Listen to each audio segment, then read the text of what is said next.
Doe in een schaal 1 theelepel zout, een halve theelepel gemalen witte peper en 2 theelepels knoflookpoeder. Alles goed mengen.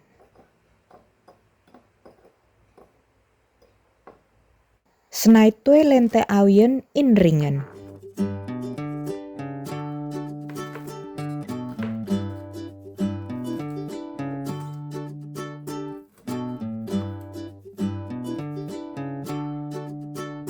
Verhit wat zonnebloemolie in de wok. Vrouw de lente uit totdat het gerig is.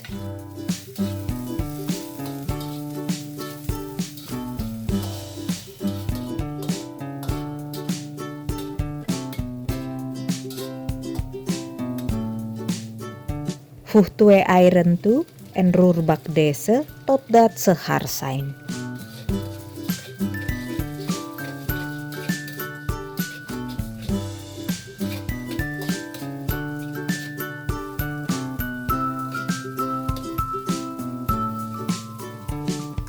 Voeg daarna de gekookte afgekoelde rijst toe en roer deze eventjes door.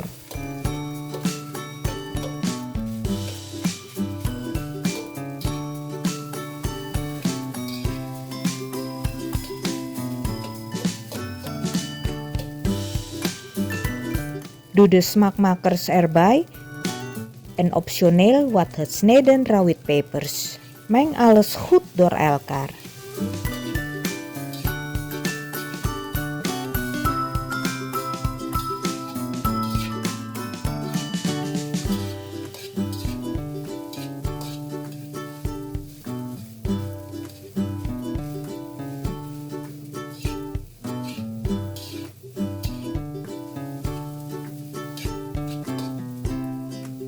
Tot slot voor de lekkerste smaak 30 gram boter toevoegen en goed doorroeren.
Bedankt voor het kijken.